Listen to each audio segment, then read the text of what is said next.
कि आज विशेष वलसाड़ के भाई बहने सामने हैं, सभी अपने अपने घरों में बैठे हैं। रंजन दीदी ने बहुत बार, वैसे तो पहले तो मैं काफी बार आया, उसके बाद मेरे को काफी बार बोला कि आप एक बार चक्कर लगाओ। जब भी रोहित भाई भी मिलते थे, बार बार कहते थे भाई आप कभी आओ। कभी कभी लास्ट में तो उन्होंने बोलना ही शुरू कर दिया, भगवान हमारा साथी नहीं है, हम कहेंगे आप तो आते ही नहीं। हमने कहा भाई साहब मैं जरूर आऊंगा। तो अचानक ये याद आया कि हमने कहा चलो संकल्प पूरा करेंगे, भले स्थूल में नहीं आ रहे हैं लेकिन साइंस के साधन के माध्यम से आ रहे हैं। तो विशेष आज का टॉपिक भी बहुत अच्छा सुंदर रखा हुआ है, संस्कार परिवर्तन। संस्कार परिवर्तन वास्तव में हमारे ज्ञान योग का टोटल सार है, संस्कार परिवर्तन।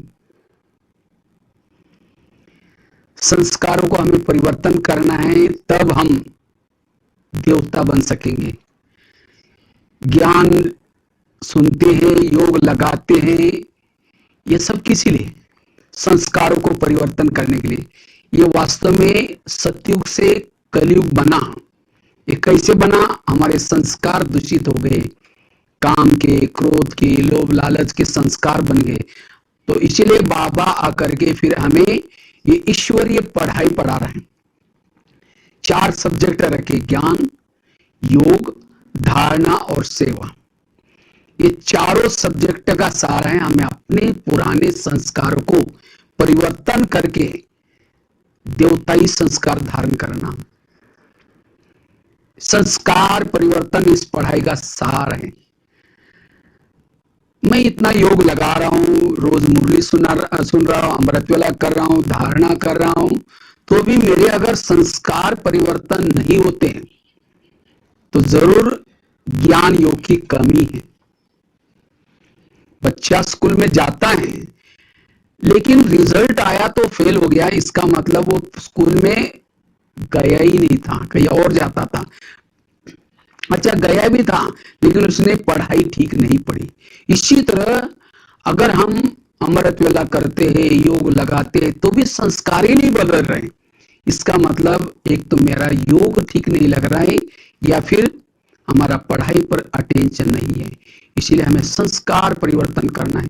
और जब हम कई दिन तक ज्ञान में चलते चलते कभी हमारे वही पुराने संस्कार जब आते हैं तब हम दिल शिकस्त बन जाते हैं। ये क्या है? मैं जैसे पहले आया था, जो मेरे अंदर थे संस्कार वही है। तब एकदम दिल शिकस्त लगता है कि हम तो फेल हो गए। एकदम चेहरे की में उदासी आती है, खुशी नहीं रहती। परमात्मा पढ़ा रहे, ज्ञान योग सीख रहे, तो भी खुशी नहीं है। क्यों? हमारे संस्कार नहीं बदले। इसलिए और अब तो हमारे पास समय बहुत कम है। अब हमें दृढ़ता से, क्योंकि दृढ़ता जब अंदर होगी तब जाकर के संस्कार बदलेंगे। इसलिए अब हमारे पास समय कम है, तो इसलिए जो हमारे अंदर कुछ रही हुई बातें उसको हमें बदलना है। क्योंकि जब हम संस्कार के वश हो जाते हैं तब वायुमंडल को खराब कर लेते हैं, हम कर्मेंद्र के अधीन होकर के चलते हैं, हमारी खुशी गायब हो जाती है, हमारा योग नहीं लगता, बुद्धि भटकती है। फिर हमारे संस्कार जब नहीं बदलते हम दूसरों को भी नहीं सुना सकते। इसलिए संस्कारों को परिवर्तन करना है। वास्तव में संस्कार परिवर्तन ये शब्द गलत है। संस्कार मर्ज और ये मर्ज मतलब कभी कभी ना चाहते हुए हमारे संस्कार मर्ज हो जाते हैं, इमर्ज हो जाते हैं। तो मेरे संस्कार इमर्ज बार बार न हो, ये हमारा पुरुषार्थ है।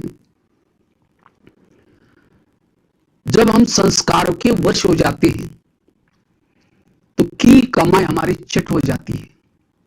जैसे गाड़ी को स्पीड में चल रहे हैं, अचानक ब्रेक लग गया, 0 स्पीड हो जाती है। इसी तरह चलते चलते जब हमारे संस्कार पुराने संस्कार के वश हो जाते हैं तो हमने जो इतना दिन रात मेहनत की वो चट हो जाती है।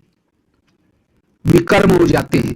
और खास तो ब्राह्मण बनकर के अगर हम कुछ करते हैं, ये का कई गुना बढ़ जाता है विकर्म। इसलिए हमें संस्कारों को परिवर्तन करने का अटेंशन देना है।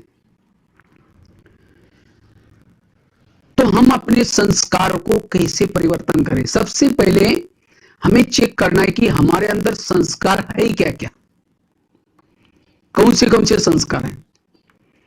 हर एक को अपनी जीवन की पूरी ज्योग्राफी पता है, हिस्ट्री पता है। बचपन के 9-10 साल से लेकर के अब तक के हमारा हर एक को अपना अपना जीवन पता है कि मैंने क्या क्या गलत देखा है, क्या क्या गलत किए हैं, कौन सी चीजें जो नहीं करनी चाहिए थी तो भी मैंने ये की है। ये है संस्कार।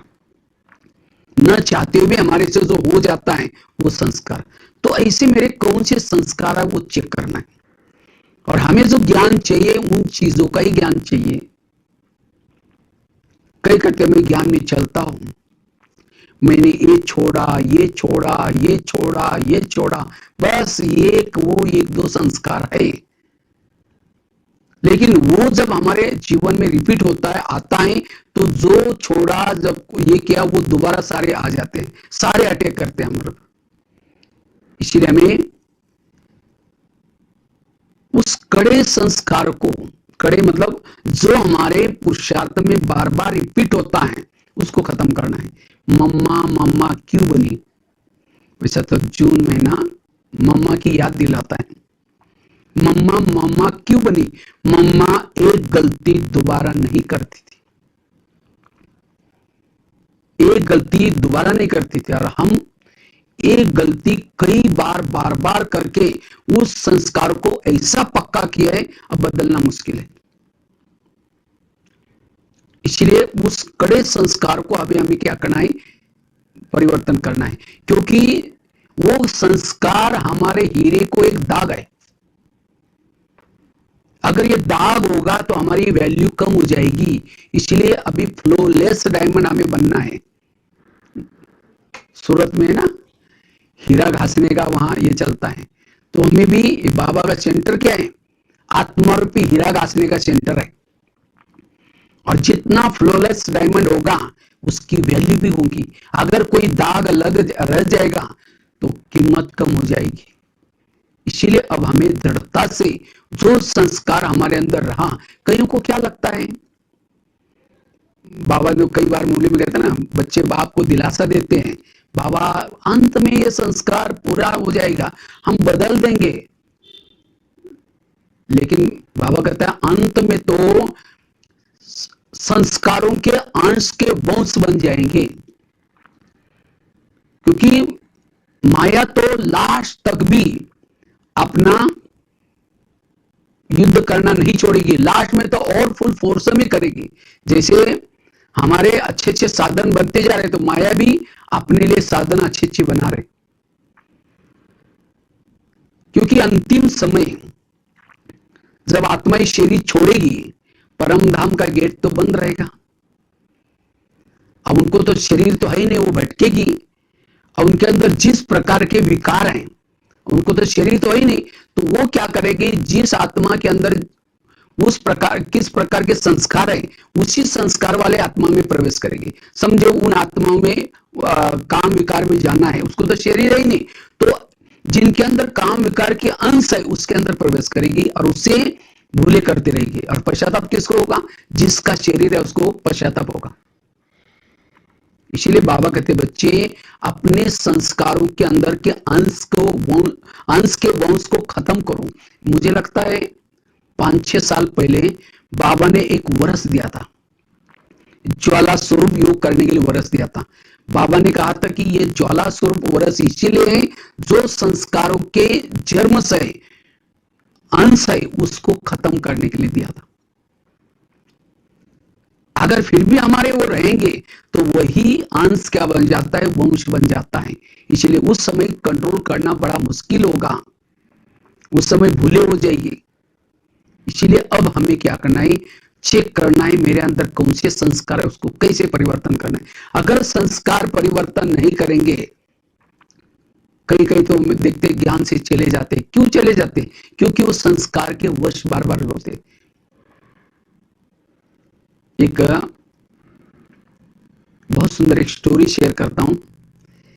एक राजा था, शिकार करने के लिए जाता है। शिकार करने के लिए जंगल में गया तो उसको शिकार तो कोई नहीं मिली, लेकिन एक भिखारीन भटक रही थी वहां से भिक्षा मांगने के लिए। तो दिखने में वो सुंदर थी, तो राजा की नजर पड़ी। राजा ने क्या किया, उसको घोड़े पर बिठा करके महल में लाया और दासियों को कहा, ये मेरी रानी है, इसको आप क्या करना, अच्छी तरह नहलाना धुलाना श्रृंगार करना। तो दासियों ने क्या किया, उस भिखारीन को अच्छी तरह नहलाया, चमकीला ड्रेस पहना दिया, गहने पहना दिया, उसके पास 36 प्रकार का भोजन उसको खाने के लिए दिया। लेकिन भिखारीन तो भिखारीन थी, उसने जिंदगी में कभी 36 प्रकार का भोजन तो खाया नहीं। तो वो क्या करती है, अपने सिर पर जो ताज पहनाया था उसको, वो कहते हैं मेरे सिर पर ये लोगों ने टोकरा क्यों रखा है, वो निकाल करके फेंक देती है। गहने उसको भारी लगते हैं और मखमली ड्रेस में उसको नींद भी नहीं आती, वो अपना ड्रेस भी उतार लेते हैं और पुराने ड्रेस पहन लेती हैं। और जो 36 प्रकार का भोजन था, जिसके अंदर गुलाब जामुन, रसगुल्ले, अलग अलग रोटी थी, अलग प्रकार के पकवान थे, वो गुलाब जामुन को देख करके कहते हैं काला काला क्या रखा है, क्योंकि उसने कभी गुलाब जामुन देखा है, निकाल करके फेंक देते हैं। और रोटी लेकर के क्या करते हैं, उसके टुकड़े बनाते हैं और टुकड़े बना करके क्या करते हैं, कटोरा लेती है, कहते हैं माई भिक्षा दो करके उसको क्या करते हैं, खाते हैं। बाकी इधर उधर सामान फेंकने से वो बदबू आने लगी। तो लोग जो दास दासियां उनको देने के लिए आते थे, वो देखते बदबू आ रही। उन्होंने ये खबर राजा को बताई कि आपकी रानी ऐसे ऐसे करते हैं। उसने कहा नहीं, आप लोगों ने सब कुछ दिया ना? कहा कि हमने सब कुछ दिया है। आकर के देखो, राजा ने खिड़की से देखा तो बदबू आने लगी। तो उसको बुला करके कहा, ये तुम ये क्या कर रहे? कहा कि मुझे यही अच्छा लगता है, क्योंकि उसके संस्कार वही थे। तो राजा ने क्या किया, उसको घोड़े पर बिठा करके वापिस लेके जाकर के जंगल में छोड़ दिया। कहां राजा ने उसका तकदीर बनाया था, कहां एक टुकड़े के लिए तरस रही थी, लेकिन उसने संस्कार नहीं बदले, इसलिए अपने पांव पर कुल्हाड़ी मारी, अर्थात अपनी तकदीर को भी लकीर लगा दी। ये कहानी हमारी अपनी है। हम भी दुनिया में भटक रहे थे, भगवान सुख दो, शांति दो, ज्ञान की एक बूंद तो दो, कई जन्मों से भटक रहे थे। तो बाबा की नजर हमारे पर पड़ी, वहां से सेंटर पर लाया, 7 दिन तक नहलाया, इतने मैले हो गए थे। फरिश्ता का ड्रेस पहना दिया, जिम्मेवारी का ताज पहना दिया, अनेक बाबा ने श्रृंगार किया। लेकिन फिर भी हम क्या करते हैं, वो देह भान, वो फरिश्ता का ड्रेस को उतार करके देह भान में बार बार आते, देह की तरफ आकर्षित होते हैं। बाबा को अच्छा लगेगा? इसीलिए अपने संस्कार को बदलना है। तो बाबा कहते नहीं तो जाना हो तो भले जा सकते हैं। इसलिए अपने संस्कारों को बदलना है। जब तक हम ज्ञान योग कर रहे हैं, अपने पुराने संस्कारों को परिवर्तन करना है। जब संस्कारों को बदलेंगे, तब हम यहाँ सदा के लिए बाबा के साथ में रहेंगे। नहीं तो कारण तो कुछ भी बनेगा, लेकिन संस्कार नहीं बदले, कुछ कारण बन करके अपने आप चले जाए। इसलिए हमें अपने संस्कारों में परिवर्तन करना है। जो ईश्वरीय नियम मर्यादा है, उस प्रमाण चलना है। उसके लिए अंदर से दृढ़ता चाहिए, महसूसता की शक्ति चाहिए, तब हम अपने संस्कारों को बदल सकते हैं। नहीं तो जैसे युद्ध में क्या होता है, इधर अर्जुन की सेना है, इधर दुर्योधन है, तो अर्जुन क्या करेगा, दुर्योधन को तीर लगाएगा। ऐसा नहीं कि अर्जुन छोटियों को मारता जा रहा है, वो छोटे को कुछ भी नहीं करेगा, वो उसका लक्ष्य है दुर्योधन। अगर समझो उसने छोटियों को सबको मारा है, लेकिन दुर्योधन जिंदा है, जब दुर्योधन अटैक करेगा तो बाकी उसकी पराजय हो जाएगी। इसीलिए आज हम ज्ञान में चल रहे हैं, हम क्या करते हैं, मैंने इस ज्ञान में चलने के बाद मैंने ये छोड़ा, ये छोड़ा, ये छोड़ा, बस वो एक रह गया। इसीलिए हमें मूल हमारे अंदर जो संस्कार है, जो कड़ा संस्कार है, उसको मारना है। जैसे राम रावण का युद्ध चलता है, राम रावण का एक सिर काटता है, फिर दूसरा काटता है, फिर तीसरा काटता है। वो सिर तो कट तो जाते हैं, दोबारा जुड़ जाते हैं। आखिर विभीषण आकर के राम के कान में कुछ बात सुनाता है, ये ऐसा नहीं मरेगा, उसके नाभि में तीर लगाओ। और जब नाभि में तीर लगा तो रावण क्या हो गया, मर गया। इसी तरह हम भी क्या करें, छोटी छोटी बातों को निकाल रहे हैं, लेकिन मूल कड़ा संस्कार जो है उसको परिवर्तन। तो कड़े संस्कार को माना अर्थात नाभि में तीर लगाना। और जब वो कड़ा संस्कार जो हमारे जीवन में बार बार रिपीट होता है उसको खत्म करेंगे तो बाकी छोटी छोटी बातें भी अपने आप खत्म हो जाएगी। इसलिए तो कैसे पता चला कि मेरा ये कड़ा संस्कार है, और ये अभी का ही नहीं, जन्म जन्मांतर से भी हमने इसी संस्कार के कारण भूले किए। और वास्तव में संस्कार के वश आत्मा क्यों हो जाते हैं, क्योंकि आत्मा को सुख चाहिए, चाहे योग से सुख दो, चाहे उस संस्कार के वश होकर के अलग काल का सुख लो। जब हम ज्ञान योग की तरफ थोड़ा सा निगलेक्ट कर लेते हैं, ध्यान नहीं देते, आले साल बेलापन हो जाते, तो आत्मा को फिर सुख नहीं मिलता प्रभु मिलन का, आत्म सुख। तब वो आत्मा क्या होते हैं, फिर कुछ समय के बाद देहबान में आती है और उस पुराने संस्कार के वश होकर के उसका सुख लेते हैं। इसीलिए हमें ज्ञान योग में पक्के होकर के आत्मा को वो सुख देना है, आत्मिक सुख देना है। जो आत्मिक सुख प्रभु मिलन का सुख लेता है उसको संस्कारों का सुख, विकारों का सुख फीका लगेगा। जैसे कोई जिलेबी खाता है, उसको मुरमुरा दो, कहेंगे नहीं नहीं इतनी अच्छी चीज खाई, अब मुझे मुरमुरा नहीं चाहिए। तो विकारों का सुख अर्थात मुरमुरा। इसलिए हमें योग और ज्ञान के द्वारा अति इंद्रिय सुख का अनुभव करना है। हम अपने जीवन का हर एक को एनालाइज करना है। कभी एकांत में बैठ करके अपने जीवन के 10 साल तक जाओ, 10 साल से लेकर के ज्ञान में आने तक आपने कौन से संस्कार के द्वारा ज्यादा भूले किए हैं, वो हर एक को याद है, वो याद करो, वो संस्कार लिखो कि उस समय का कौन सा संस्कार था। उसके बाद ज्ञान में आए, ज्ञान में आए, ज्ञान समझ में आया, बुरा अच्छा क्या सब कुछ समझ, तो भी ज्ञान होने के बाद भी फिर भी मेरे अंदर कौन सा संस्कार रिपीट हो रहे हैं वो चेक करो। भले अभी रूप बदल गए, पहले जैसा नहीं होगा, लेकिन फिर भी उसका संकल्प में, कभी कभी कर्मों में भी ऐसा कौन सा संस्कार है, उसको एकांत में बैठ करके चेक करो। और मुझे लगता है जो पहले था वही हमारा संस्कार अभी भी है, और वो अंश है, और उस अंश को हमें खत्म करना है। यही मेरा दुश्मनी संस्कार है। जैसे भीष्म के सामने जब शिखंडी आता है, उसके सारे हथियार स्टॉप हो जाते, कुछ काम नहीं करते। महारथी होने के बाद भी शिखंडी के सामने वो क्यों, उसका पिछले कुछ जन्मों का हिसाब किताब था। इसी तरह आज ये संस्कार हमारे सामने क्यों आता है, क्योंकि जन्म जन्मांतर से जब हम अकेले हो गए, तनाव टेंशन में आए, कुछ सुख शांति की इच्छा हुई, उस संस्कार का सहारा लिया, और इसीलिए उस संस्कार से हमारे हिसाब किताब बने, वो हमारे लिए शिखंडी है।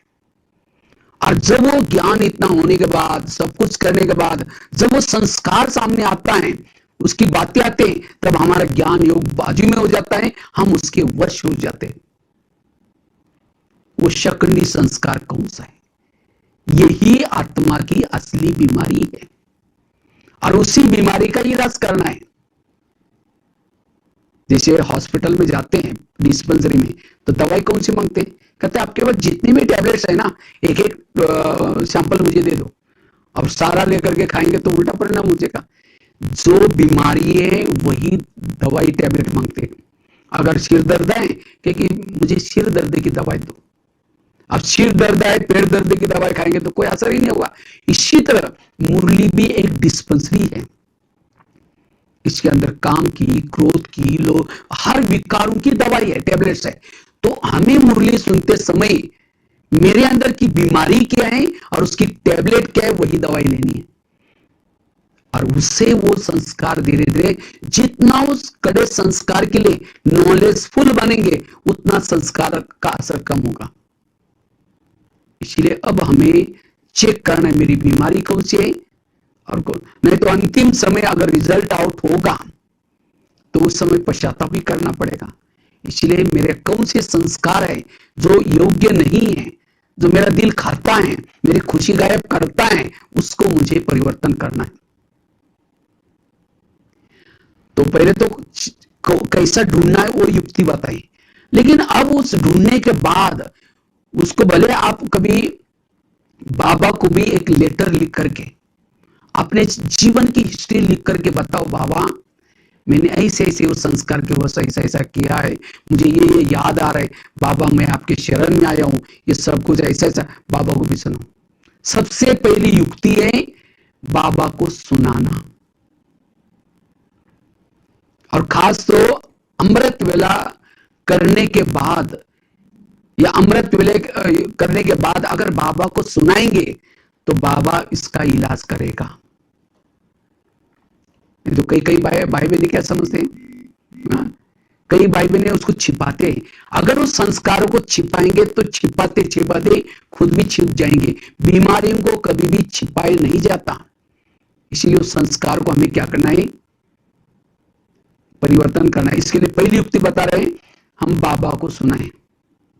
जैसे हॉस्पिटल में वार्ड बने रहते हैं, अलग अलग वार्ड, और अलग अलग वार्ड में डॉक्टर का आने का समय अलग अलग होता है, और जिस समय डॉक्टर आता है उस समय पेशेंट क्या करता है, उठ करके बैठता है, और बैठ करके जैसा डॉक्टर आता है डॉक्टर को पेशेंट को पूछता है आपको क्या क्या तकलीफ हुआ, तो पेशेंट फटाफट क्या करता है, अपनी बीमारी बताता है, तकलीफ बताता है। अब डॉक्टर चक्कर लगा रहा है, पेशेंट सोया पड़ा हुआ है, चेकिंग ही नहीं होगी, उठाने की कोशिश करेगा तो भी नहीं उठा, तो फिर उसको चेक करने के लिए उनके ऑफिस में लेके जाना पड़ेगा, उसकी एक्स्ट्रा फी लगेगी। जब डॉक्टर आता है उस समय चेकिंग करना होता है। या समझो कोई उठा भी है बेड से लेकिन नींद कर रहा है तो भी चेकिंग नहीं होगी। तो इसी तरह बाबा भी एक डॉक्टर है। सारे ये संसार जो है एक बहुत बड़ा हॉस्पिटल है, किसको काम की, किसको क्रोध की, किसको लोभ लालच की, कोई ना कोई विकारों के वश हर आत्मा है, और बाबा सुप्रीम सर्जन है। सारे हम सभी पेशेंट है, कोई भी इसे बचा हुआ नहीं। तो बाबा जब इस सृष्टि पर चक्कर लगाता, हॉस्पिटल में आता है, तो हमारा फर्ज है उठ करके बैठना। यहां भी 4 वार्ड बने हैं इस सृष्टि पर, Asia ward, Africa ward, Europe ward और अमेरिका वार्ड, अफ्रीका वार्ड। तो इस तरह से 4 वार्ड हैं। तो 4 वार्ड में हम कहां रहते हैं, एशिया वार्ड में रहते हैं। तो हर वार्ड में बाबा का समय अलग अलग है। तो हमें भी क्या करना है, जिस समय बाबा चक्कर लगाता है, बाबा तो बिंदु है, 1 सेकंड में चक्कर लगा करके जाता है, उसी समय हमें उठ करके बाबा को अपनी बीमारी बताना है। बाबा, जैसे पेशेंट कहता है डॉक्टर साहब मैं आपकी दवाई खाई तो भी पता नहीं 2 बार उल्टी हो गई, ऐसा ऐसा हुआ, ये हुआ, अच्छा और क्या हुआ, अच्छा और क्या हुआ, और क्या हुआ, वो निकाल कर लेता है और फिर नोट करता है, नोट करके जाता है ऑफिस में, और जा करके किसी नर्स के द्वारा या खुद आकर के उसकी टेबलेट देके जाता है। इसी तरह जब हम अमृत वेला करते हैं, अमृत वेला करने के बाद बाबा को सुना, बाबा मैंने आज की मुरली भी सुनी, योग भी किया, धारणा भी ठीक करता, फिर भी पता नहीं बाबा देहाभिमान आया, बाबा काम विकार के संकल्प मुझे चले, क्रोध के संकल्प, जो जो कुछ चलता है बाबा को सुनाओ। तो बाबा क्या करेगा फिर, अगर आप बाबा को बताएंगे, बाबा कभी कभी मुरली में भी कहता है बच्चे सर्जन से बीमारी छिपाओ नहीं, सच सच बताओ। कई बार मुरली में बातें आती है, तो हमें भी सच सच बाबा को सुनाना है। सुनाने के बाद बाबा क्या करेगा, जो आपकी प्रॉब्लम्स है, किसी नर्स अर्थात कोई बहन भाई को उसी टॉपिक के ऊपर आपके लिए कोई क्लास मिलेगा, मुरली के द्वारा उसी टॉपिक के ऊपर कोई पॉइंट्स आएंगे, टचिंग के द्वारा पॉइंट आएंगे, और आपको अपनी बीमारी की दवाई मिलेगी बाबा को सुनाने से। एक भाई ने मुझे प्रश्न पूछा, कहता भाई साहब बाबा तो भगवान है, अब बाबा को सुनाने की जरूरत क्या है, बाबा को पता नहीं है इसको ये बीमार है, ये विकार है, अपने आप वो पॉइंट्स क्यों नहीं देता। समझो डॉक्टर बीमारी के बारे में डॉक्टर ने पूरी स्टडी की होती, नॉलेजफुल होता है। लेकिन जब भी पेशेंट सामने आता है, डॉक्टर पूछता है अच्छा आपको क्या तकलीफ है। उस समय पेशेंट थोड़ी बोलता आपको पता नहीं मेरे को क्या तकलीफ है, अब डॉक्टर है ना, चेक करो। भले डॉक्टर ने स्टडी की है, सब कुछ किए, वो जानता है, तो भी पेशेंट को अपनी बीमारी को डॉक्टर के सामने वर्णन करना पड़ता है और तब उसकी दवाई मिलती है। इसी तरह बाबा भले भगवान है, सब कुछ जानता है, तो भी बाबा को हमें क्या करना है, सुनाना है। और जब सुनाएंगे तब उसकी पॉइंट्स मिलेगी, बाबा की मदद मिलेगी। नहीं तो कई भाई बहने क्या करते हैं, कोई संस्कार के वश हो जाते हैं, बुराई के वश हो जाते हैं और समझते बाबा को तो पता चल गया, इसीलिए चुप रहेंगे, कुछ नहीं बोलेंगे। और फिर कुछ समय के बाद जब तकलीफ ज्यादा ही होती है तब कहेंगे पता नहीं बाबा तो मदद ही नहीं करता। हाँ, बाबा मदद क्यों नहीं करता, क्योंकि हमने सच सुना ही नहीं। इसीलिए बाबा को सुनाओ, इसलिए बाबा को सुनाने से हमें मदद मिलेगी। कभी आपने जीवन की लाइफ स्टोरी भी लिख करके, हाँ भले बाबा उसको फाड़ के फेंक दो, लेकिन आपको एक रिवाइज हो जाएगी कि मेरी कौन सी बीमारी है, क्या प्रॉब्लम्स है मेरे अंदर, सब पता चलता है। वो औरों को पता नहीं है, लेकिन खुद को सब अपने मेरे क्या संस्कार है, मेरे अंदर क्या बुरा है, सब अपने आप को एकांत में जाकर के देखेंगे। इसको ही बाबा कहते हैं सोच चिंतन, अपना चिंतन करना, अपने अंदर गहराई में जाना, जीवन की एनालिसिस करो। यह है पहली युक्ति। दूसरी युक्ति है, अगर उस संस्कार का परिवर्तन करना है, उसके लिए मुरलियों की स्टडी करो। मुरलियों की स्टडी, वास्तव में मुरलियों के अंदर हर विकारों के बारे में बाबा ने बहुत गहरी गहरी श्रीमत दी है, और जितना उसको पढ़ाई करेंगे उसकी मुरली की। और मुझे लगता है अव्यक्त वाणियां जो चली है 69 से लेकर के 2017 तक, 17-18 तक भी चली है, तो मुझे लगता है अलग अलग टॉपिक के ऊपर काम विकार वाली कई मुरलियां हैं, क्रोध के ऊपर को जीतने वाली कई मुरलियां हैं, मोह की कई मुरलियां हैं। हर विकारों के लिए बाबा ने अनेक मुरलियां चलाई। इतने नहीं, साकार मुरली में भी हर विकार के लिए अलग अलग पॉइंट्स आते हैं। तो हमें जो मुरली सुनते हैं उसी समय क्या करना है, तो मेरे अंदर का प्रॉब्लम क्या है, मेरी बीमारी क्या है, और उसके लिए कौन सी पॉइंट दी, उसको एक डायरी बना करके उसमें नोट करो, उसी विकार के स्पेशलिस्ट बनो। और मुरली बहुत इंपॉर्टेंट है। जितना मुरली, वास्तव में मुरली है भगवान वाच। अगर कोई व्यक्ति आपको कुछ सुनाता है, वो तो उनके अनुभव से सुनाता, वो सत्य है ऐसे नहीं है गारंटी, लेकिन मुरली अनुसार जितना चलेंगे उसका जिम्मेवार बाबा। इसलिए कोशिश करके ज्यादा से ज्यादा हमें मुरलियों की स्टडी करनी है। लेकिन आजकल भाई बहन क्या कर रहे हैं, मुरलियों को इतना ध्यान नहीं देते।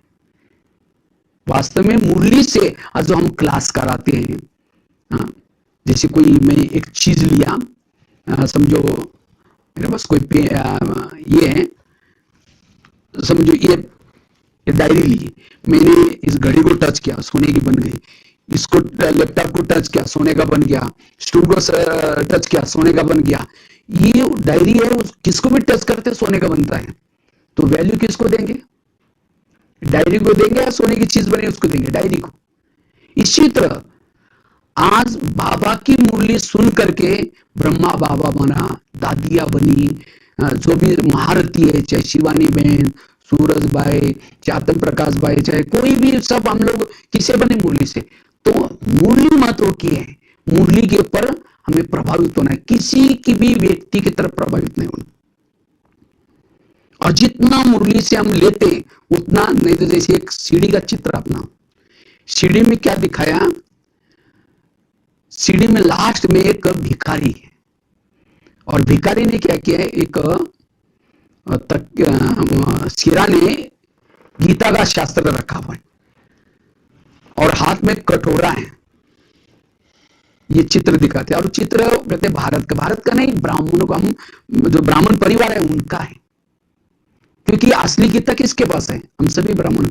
सृष्टि के आदि मध्य अंत चौरासी जन्मों का सारा सब कुछ ज्ञान अभी हमें है। लेकिन फिर भी बाबा कहेंगे, बाबा मेरा योग नहीं लगता, मुझे सुख दो, मेरा ये प्रॉब्लम है, मेरी ये समस्या है, मेरा ये समस्या है। मांगते रहते। क्यों? वो मुरलियों को कहां रखा है शिरा ने उसके, इसीलिए मुरलियों की जितनी स्टडी करेंगे आपके हर प्रश्न का उत्तर उसमें अंदर मिलेगा, रियली उत्तर मिलेगा। इसलिए मुरलियों के ऊपर प्रभावित होना जरूरी है। जितना मुरलियों की स्टडी करेंगे उतना हर विकारों के बारे में बाबा ने श्रीमत दिए।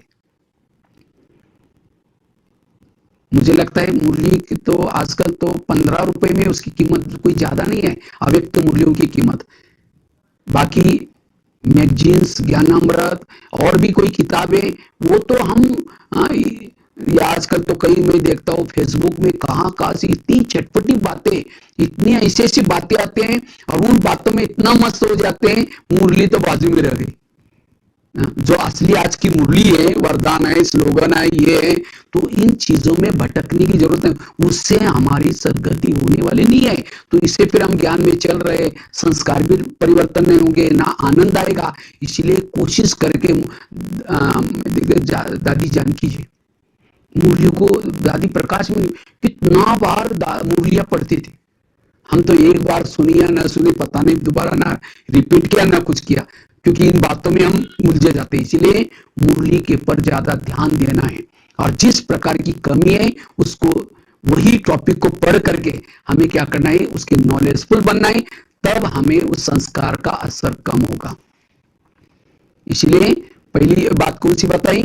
पहली बात बताई बाबा को सुनाना, दूसरी बात बताई मुरली, तीसरी चीज है अगर हमें अपने संस्कार को परिवर्तन करना है, उस संस्कार को रिपीट जीवन में ना हो जाए, उसके लिए जो भी बाबा ने हमारे पास निमित्त रखे हैं, निमित्त बहनें, सीनियर भाई बहने जो अनुभवी है, हम कभी कभी अगर नहीं भी समझो परिवर्तन होता तो उनको भी सुना सकते हैं, बहन जी, दीदी जी, मेरे अंदर ये संस्कार है, पता नहीं ये परिवर्तन ही नहीं हो रहा है। तो कई क्या समझते हैं, अगर हमने दीदी को बताया, बहन जी को बताया, तो बहनें हमें उस नजरों से देखना शुरू करेंगे।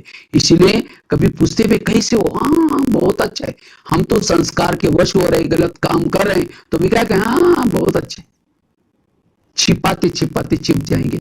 अब किसी को कोई फोड़ा भी होता है तो क्या करते, छिपा करके नहीं चलेंगे, लेकिन कहेंगे पता नहीं मैं मेरे को यहाँ बहुत कई दिनों से फोड़ा हुआ है, इसको सुनाएंगे उसको सुनाएंगे। और भारत में तो जितने लोग उतने डॉक्टर हैं, तो स्थूल बीमारी भी हम नहीं छिपाते। तो इसलिए इस संस्कार की बीमारी को भी नहीं छिपाना है, हमें बड़ों को सुना करके उनसे युक्तियां लेना है।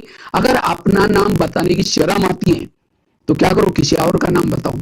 कहूं कि किसी ने मुझे एक उस संस्कार के बारे में एक प्रश्न पूछा था, लेकिन मेरे को तो बताने का नहीं आया, तो उसके लिए हम क्या बताएं उनको, है अपना, लेकिन नाम बताने की शर्म आते। कोई बात नहीं, ऐसे भी नॉलेजफुल बनो।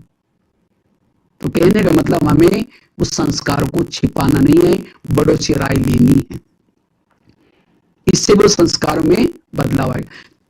चौथी बात है, चौथी बड़ी इंपॉर्टेंट बात है, अगर हमें उस संस्कार को परिवर्तन करना है, मर्ज रूप में रखना है, उसके लिए उस संस्कार का भोजन नहीं दो। संस्कार का भोजन देने से वो संस्कार जागृत, बाबा कहते ना, माया तो कागज का शेर है, लेकिन कभी कभी वो कागज का शेर भी असली शेर बन जाता है। कब? उसको जब उस संस्कार का भोजन मिलता है। उसको और मैं थोड़ा सा खुल करके बताता हूं। समझो किसी का काम विकार का संस्कार है, और ऐसी आत्मा नेट में कोई गलत चीजें देख रहे, मूवी देख रहे, अश्लील चीजें देख रहे, कोई ऐसे गीत सुन रहे, और आजकल तो ये चीजें बड़ी इजीली मिल जाती, और उन चीजों को जितना अगर देखेंगे, वो संस्कार को भोजन दे रहे, वो संस्कार और जागृत आएगा, जागृत हो जाए। फिर कहते पता नहीं मेरा संस्कार नहीं बदल रहे, क्योंकि उसको भोजन दे रहे। सजा समझो कोई बुजुर्ग व्यक्ति है, बहुत क्रोध करता है, गुस्सा करता है, लेकिन है बुजुर्ग, अगर उस बुजुर्ग व्यक्ति को रबड़ी, पनीर, मलाई, अच्छा अच्छा भोजन देंगे और गुस्सा करेगा। अगर उसको भोजन नहीं देंगे तो खटिया पर बैठ करके कहेगा मैं आकर के मारूंगा, मैं ये करूंगा, लेकिन उठ ही नहीं पाएगा, क्योंकि उसने भोजन नहीं किया। इसी तरह जब हम उस संस्कार को भोजन देते हैं, वो संस्कार एक्टिविटी में आता है। इसलिए जिन बातों को देखने से, जिन बातों को सुनने से मेरे अंदर के संस्कार जागृत होता है, उन बातों को मुझे क्या करना है, उसे किनारा करना है, उसे वैराग निर्माण करना है। और जितना उसे वैरागी बनेंगे उतना उसके लिए दृढ़ता की दृढ़ विषम प्रतिज्ञा करने की, मुझे उस संस्कार को परिवर्तन करना है, बदलना है। इसलिए उस संस्कार का भोजन नहीं देना। इसलिए बाबा ने कुछ नियम संयम सब क्यों बनाए थे, क्योंकि ताकि उस संस्कार का भोजन नहीं मिलेगा तो संस्कार धीरे धीरे कम होते होते खत्म हो जाएगा। जैसे पता है संस्कार मर्ज हो जाता है, इमर्ज हो जाता है। जैसे बिल्ली जब नहीं है तो सुबह बाहर आते बिल से, जैसी बिल्ली आई सुबह अंदर चले गए, अंदर गए मतलब खत्म नहीं हुए, वो अंदर गए। इसी तरह जब हमारा ज्ञान योग अच्छा है, अमृत वाला अच्छा है, तो हमारे संस्कार अंदर दबे रहते हैं और हमें लगता है वाह मैं तो अब बिल्कुल देवता ही बन गया, मेरे संस्कार पूरा। लेकिन कुछ समय के बाद उस संस्कार को जब कुछ ऐसा वातावरण मिल जाता है, कुछ भोजन मिल जाता है, दोबारा हो जाते, फिर हम दिल से कत हो जाते हैं और ये क्या हो गया, मैंने इतना दिन ये किया, क्योंकि अंदर वो थे, उसके अंश थे। इसलिए उस अंश को खत्म करना है और उसके लिए कौन से बातें देखने से मेरा संस्कार जागृत होता है, उनसे बचना। यह है चौथी युक्ति। पांचवी युक्ति है बिजी रहो, बिजी रहो। लेकिन ये कोई रियल युक्ति नहीं है, लेकिन फिर भी अगर बिजी रहते सेवा में, ये बाबा ने सेवा में सेवा बिजी रहने के लिए या ये क्यों बताया था कि वो संस्कार कुछ नवीनता करते तो खुशी हो जाती है, सेवा करते तो वो संस्कार धीरे धीरे बुरी बातें क्या होती है वो साइड हो जाते। लेकिन नहीं, वो कभी ना कभी फिर आप थोड़ा फ्री रह गए, दोबारा वो आ जाएगा। दुश्मन से कब तक छिपते रहोगे, कहीं तो उसको वो सर्च करेगा आप कहाँ है और कैसे पकड़े आएंगे। इसी तरह बिजी रहना ये कोई युक्ति नहीं। जब हम फ्री रह जाते हैं फिर दोबारा कहते हैं ना खाली मन शैतान का घर। जैसे कोई पड़ोसनी आपके घर में आती है, अगर आप कुछ करने में बिजी रहते हैं, वो आवाज लगाएगी, ये करेगी, लेकिन देखा आपने कुछ बोला ही नहीं, वो चली जाएगी। फिर दोबारा चक्कर लगाते, फिर तीसरी बार चक्कर लगाते। जब बिजी है वो तो नहीं है, और जैसे फ्री रखा तुरंत अंदर आएगी। इसी तरह बाबा कहते हैं माया हमारी मासी है, पड़ोसनी है, वो भी देखते हैं कि थोड़ा भी फ्री हो गए वो संस्कार जागृत हो जाते हैं। इसलिए बिजी रहना, हमेशा अपने आप को बिजी रखो। ये भी एक युक्ति है। पांचवी हो गई। छठी है अगर उस संस्कार को हमें मर्जी रूप में रखना है, परिवर्तन करना है, ईश्वरीय नियम और मर्यादा के लिए भीषण प्रतिज्ञा करना है। जितना हम ईश्वरीय नियम और मर्यादा के अंदर रहते हैं उतना वो संस्कारों का भोजन नहीं मिलता, ताकि वो कमजोर हो जाता है। नहीं तो हम क्या करते हैं, कहते हैं आज तो हम तो बहुत दिन से ज्ञान में चलते हैं, अभी तो हम तो बहुत पुरुषार्थ किया, चलता है, कोई बात नहीं। कभी कभी हम नियम को तोड़ देते, जब नियम को तोड़ा तब जाकर के वो संस्कार आ जाता है। इसलिए हमें ईश्वरीय नियम और मर्यादा प्रमाण चलना है। इसलिए कुछ भी हो जाए, नियम अंत तक हमें नियम मर्यादा पर चलना है। चाहे अमृतवेला का योग, चाहे खान पान शुद्धता का नियम, चाहे मुरली सुनने का नियम, जो भी बाबा ने हमें नियम संयम दिए, जो नियम संयम के अंदर रहता है, माया उस करंट के अंदर नहीं आएगी, उस रेखा के अंदर नहीं आएगी।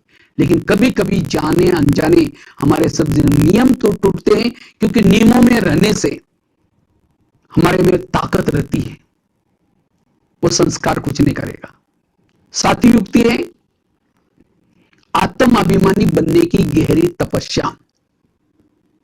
जितना हम आत्मिक स्वरूप में रहते हैं, आत्म अभिमानी स्थिति में रहते हैं, उतना हमें अति इंद्रिय सुख मिलता है। क्योंकि आत्मा अभिमानी स्थिति में रहने से एक आत्मा के व्यवस्थ शरीर में फैलते रहते हैं, जिसको कहते हैं अतीन्द्रिय सुख। और जिसको ये अतीन्द्रिय सुख मिलता है वो संस्कार विकार फीका लगेगा। इसलिए आत्मिक स्वरूप में रहना, आत्म अभिमानी की तपस्या करना, जैसे रावण जब सीता के पास आता है, सीता तिल्ली जला करके माचिस लगा करके रखती है, रावण उसको टच भी नहीं करता। इसी तरह इस रावण से बचने के लिए, उस संस्कार से बचने के लिए हमारी तिल्ली भ्रुकुटी में ज्योति सदा जलती रहे। जब हमारी आत्माभिमानी स्थिति है तब वो संस्कार हमारे पास नहीं आएगा। लेकिन माया क्या करते हैं, देहबान में लाने की कोशिश करते हैं। देहबान सबसे बड़ा विकार है, सबसे कड़ा संस्कार है। इसलिए हमें देही अभिमानी होकर के रहना है, आत्माभिमानी होकर के रहना है। और जितना ही आत्माभिमानी स्थिति में रहेंगे उतना कड़े से कड़े संस्कार के ऊपर हम जीत प्राप्त कर सकते हैं। इसकी हमें तपस्या करनी है। 8वीं युक्ति है, अगर उस संस्कार का परिवर्तन करना है, उसको मर्जी में रखना है, तो उसके लिए क्या करना है, हमें विशेष जो स्थिति अच्छी लगती है, क्योंकि हर ब्राह्मण 5000 साल पहले भी हम ब्राह्मण बने, ज्ञानी बनी है, और 5000 साल पहले भी हमने पुरुषार्थ करके विजय प्राप्त किया है। तो 5000 साल पहले आप क्या पुरुषार्थ किया था, कैसे पता चलेगा? आपको कौन सी स्थिति अच्छी लगती है? किसी को बिंदु स्थिति बहुत अच्छी लगती है, किसी को फरिश्ता स्थिति बहुत अच्छी लगती है। तो आपको किस प्रकार की स्थिति अच्छी लगती है, उसी को डेवलप करो। जितना उसको डेवलप करेंगे उसे सुख मिलेगा, वो संस्कार धीरे धीरे कम होता जाएगा। ये भी एक युक्ति है। और हमें किसी को प्रश्न भी पूछना है, और पूछने के बजाय आप इस स्थिति के लिए क्या करते हैं। आप इस जैसे आई स्पेशलिस्ट होता है, हार्ट स्पेशलिस्ट होता है, अलग अलग। इसी तरह हमें उस स्थिति के स्पेशलिस्ट बन जाए, जिसको बाबा के शब्द में बाबा ने भी कहा, अनुभव की अथॉरिटी बनो। अगर एक स्थिति के अनुभव की अथॉरिटी होंगे तो अंतिम समय के पेपर में भी पास हो सकेंगे। कोई ना कोई एक स्थिति के अनुभव की अथॉरिटी बनो, तब उस संस्कार का असर कम हो जाएगा। और लास्ट की 9वीं युक्ति सुनाते, अगर उस संस्कार को परिवर्तन करना है, उसका असर कम करना है, उसके लिए लास्ट की और इंपॉर्टेंट युक्ति है ज्वाला स्वरूप योग। जितना हम ज्वाला स्वरूप स्थिति में रहेंगे, उस संस्कार के अंश के वंश खत्म होंगे। ज्वाला स्वरूप हमें ऐसी, और यही इंपॉर्टेंट युक्ति है, क्योंकि इसी ज्वाला स्वरूप से हमारी आत्मिक स्थिति बनेगी। इसी ज्वाला स्वरूप स्थिति से हमारे आत्मा के अंदर जो विकारों के अंश के वंश है वो खत्म होंगे। जैसे कोई भी बीज जब उसको भूनते हैं उगता नहीं है, इसी तरह जितना हम ज्वाला स्वरूप योग करेंगे वो संस्कार हमारे एक्टिविटी में नहीं आएंगे। इसलिए मेरी ज्वाला सदा जलती रहे, ज्वाला स्वरूप तपस्या। इसलिए बाबा ने खास, अब ये लॉकडाउन का समय मिला था हमको, सभी ने तो किया होगा पुरुषार्थ, अगर नहीं किया तो और भी हमें अपने पुरुषार्थ पर, एक तो अमृत वेला का योग, क्लास के पहले योग, ईश्वरी महावाक्य, रात को सोने से पहले नुआ शाम का योग, ट्रैफिक, इस तरह से हमें योग में, और योग में इंटरेस्ट से योग करना है। ऐसे नहीं कि बोर हो गया। कई भाई बहने कई प्रश्न पूछते, भाई जी इतना समय बैठना बड़ा बोर हो जाता है। योग को मनोरंजन बनाओ, अलग अलग सोमानों में, इसके ऊपर भी हम अलग से एक दिन क्लास करेंगे।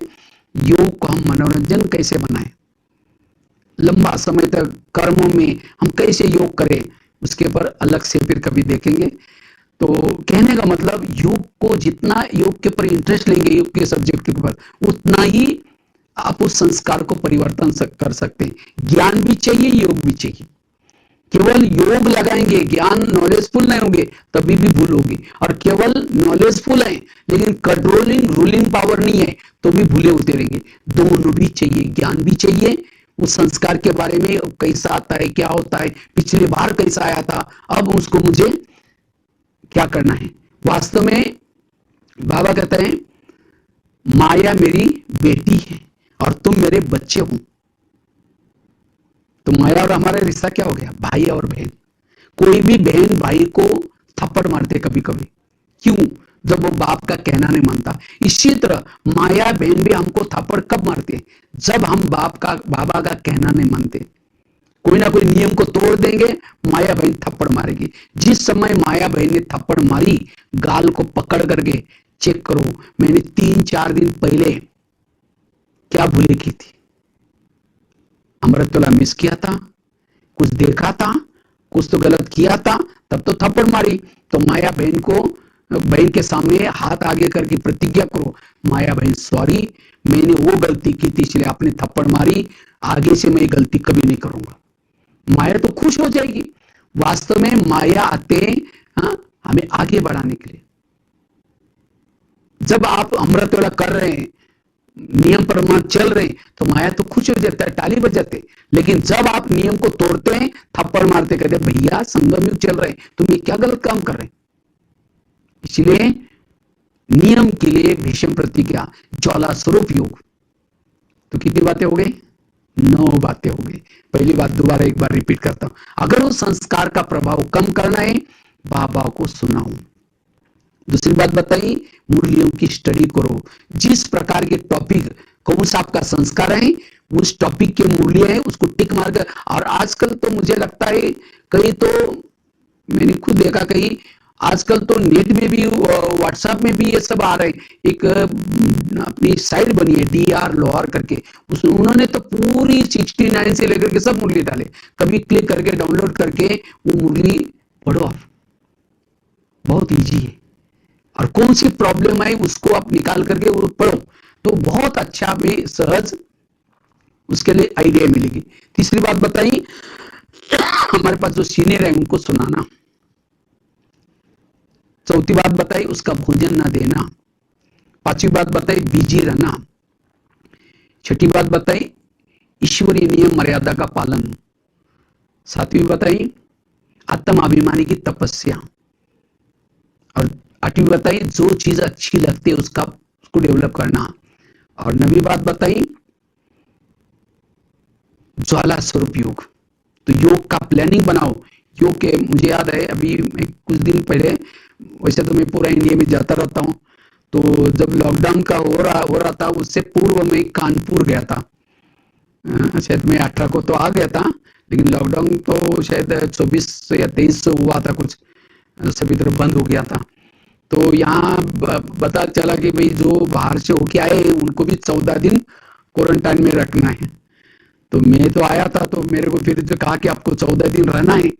तो एक ही कमरे में मुझे बिठा दिया। तो मैं सोचा बोर हो जाऊंगा, 14 दिन करना क्या है। तो मैंने बहुत सारी, मेरे पास जो आज तक जो सेवाई की उस हार्ड डिस्क में भर के रखा है, वो सब ले लिया। मैंने सोचा उसको ठीक करूंगा। उसके साथ में मैंने अव्यक्त वाणियों की सारी किताबें ले ली। उसके बाद बहुत सारी मैंने पन्ने ले लिया। मैं सोचा कुछ आर्टिकल लिखूंगा। इस तरह से तैयारी करके गया था। लेकिन जैसे मैं जो कमरे में प्रवेश किया, जैसे आवाज आती, बाबा कहते बच्चे ये सब गोरख धंधा नहीं करना। हाँ, दादियों ने तो 14 साल तपस्या की थी, तुमको ये 14 दिन तपस्या के लिए मिले हैं। बस जैसे मैं अंदर गया और ड्रामा अनुसार ऐसा हुआ, उस रूम में ना फोन चलता था, कोई भी मेरे पास 2-3 सिम थे, ना जियो चलता था, ना एयरटेल चलता था, ना BSNL, कोई फोन भी नहीं चलते थे। तो बिल्कुल अंदर गए, 3 बार दरवाजा खुलता था, भोजन मिलता था।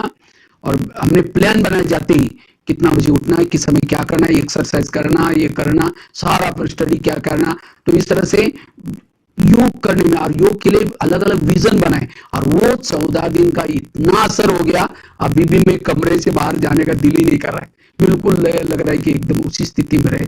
तो मैं बाबा को इतना थैंक्स देता हूँ, बाबा मुझे वो चांस दे दिया 14 दिन का तपस्या का। इसलिए तपस्या में बहुत आनंद है, बहुत अच्छा है। इसलिए आप लोग भी मनोरंजन बनाओ। तो बताइए कि आप कैसे मनोरंजन बनाए, वो बाद में बताएंगे। तो ये 9 बातों को आप याद रखेंगे। और संस्कार परिवर्तन करना जरूरी है, क्योंकि आप हमारे सबकी रिटर्न जर्नी है। जैसे पांडव की विजय हो गई, पांडव पहाड़ी पर गए थे, 5 पांडव, द्रौपदी, कुत्ता, ये सब थे। लेकिन कहते उस पहाड़ी का नाम शायद मेरु पर्वत था। उस पहाड़ी का वो नियम था, उस पहाड़ी पर वही चढ़ सकता था जो सत्य ईमानदार है। 5 पांडव, द्रौपदी, कुत्ता जब जा रहे थे, तो चलते चलते अचानक द्रौपदी गिर गई। तो भीम की नजर गई, भीम ने देखा ये द्रौपदी तो है नहीं। तो सभी पांडव को बुलाया, कहा कि भाई द्रौपदी है ही नहीं। तो पांडव क्या हो गया, पीछे वापिस चले गए जिस रास्ते से आए थे। तो एक जगह पर द्रौपदी गिर गई थी। तो उसकी बहुत महिमा करता है, कितनी अच्छी स्त्री थी, हमारे साथ जंगल में रही, त्याग किया, तपस्या किया, ये छोड़ा वो छोड़ा। भीम ने सब बातें बता रहा था, वर्णन कर रहा था। युधिष्ठिर सुन रहा था। युधिष्ठिर ने कहा उसने सब कुछ छोड़ा, त्याग किया, तपस्या किया, लेकिन एक बात नहीं छोड़ी। कौन सी बात? उसका पांडव के साथ सबके साथ प्रीत थी, लेकिन एक अर्जुन के साथ एक्स्ट्रा लगाव था।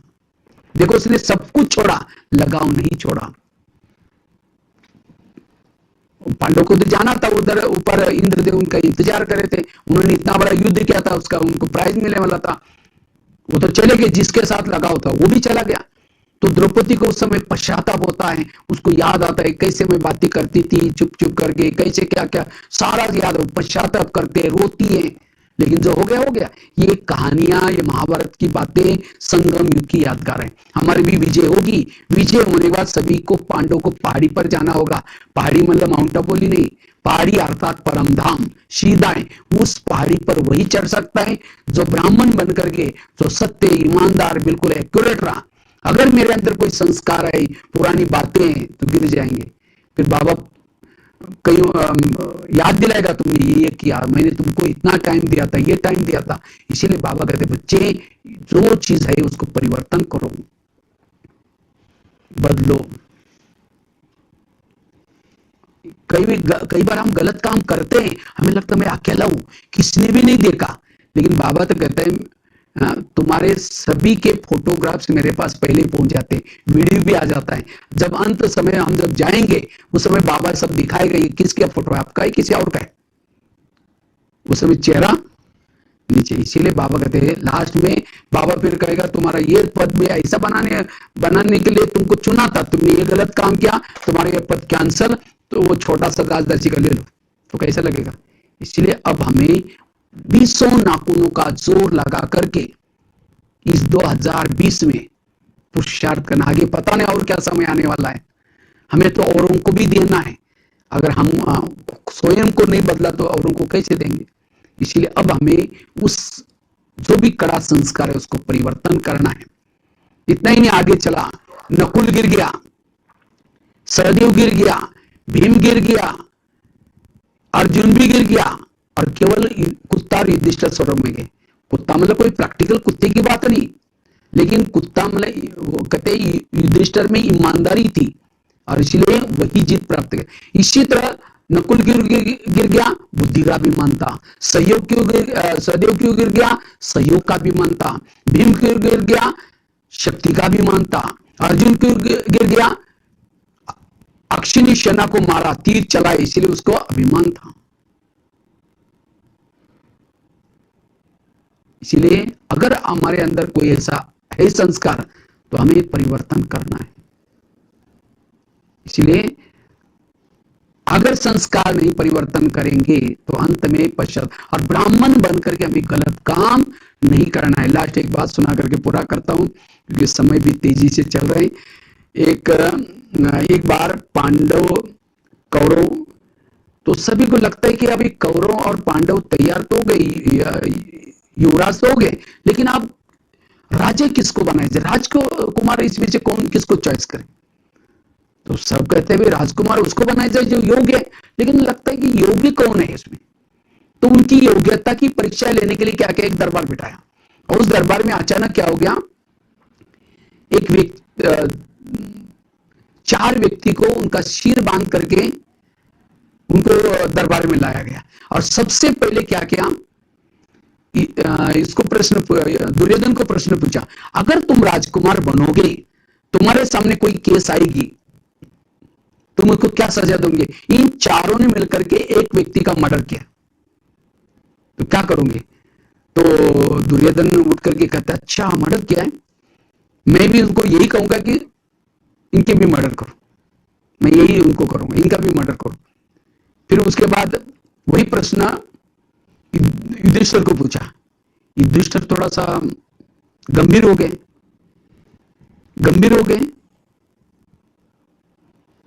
तो उन्होंने कहा कि इनकी मैं वर्ण जाति पूछना चाहता हूं, कौन से कुल के। तो कहा इसमें एक शूद्र। उस समय शकुनी उठ करके कहता है इसका क्या मतलब है, मेरी भांजे ने जो बोला से, लेकिन सब कहते नहीं, पूछा है तो बताओ उनको कौन सी कुल के। कहा कि एक है शूद्र, शूद्र वर्ण का, दूसरा है वैश्य, तीसरा है क्षत्रिय, चौथा है ब्राह्मण। तो युधिष्ठिर और गंभीर हो गया, कहते हैं इसमें जो शूद्र है उसको 2 साल की सजा दी जाए, इन्होंने मर्डर करने में शामिल था। उसमें जो वैश्य है उसको 4 साल की सजा दी जाए, उसमें जो क्षत्रिय है उसको 6 साल की सजा दी जाए, और कहा इसमें जो ब्राह्मण है उसको क्या सजा देने मैं नहीं कहूंगा, आचार्य दोनों बेटे वो बताएंगे।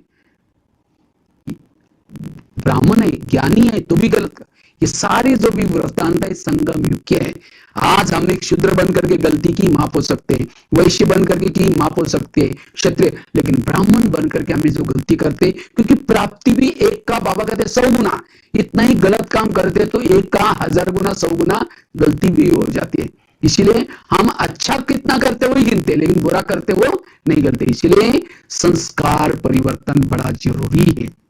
इसलिए आप लोग जरूर अभी जो टाइम मिला है इस लॉकडाउन का, इसमें और इस साल में ऐसी तपस्या करने जो हमारे संस्कार बदल जाए, इसके लिए कुछ अनुभव के आधार से युक्तियां बताई, आप इसको अपनाएंगे और जीवन में करेंगे। ठीक है, इसी के साथ साथ बहुत बहुत धन्यवाद रंजन दीदी का, हमें सेवा का मौका मिला दिया।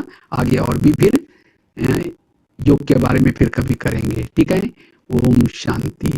वलसाड़ में तो कई बार आए, सभी तरफ चक्कर लगाया था, भट्टी भी कराई थी, एक एक जगह पर गए थे, स्कूलों में भी कराया था। फिर कभी जब माहौल अच्छा बनेगा तब कभी आएंगे। ठीक है, ओम शांति, ओम शांति।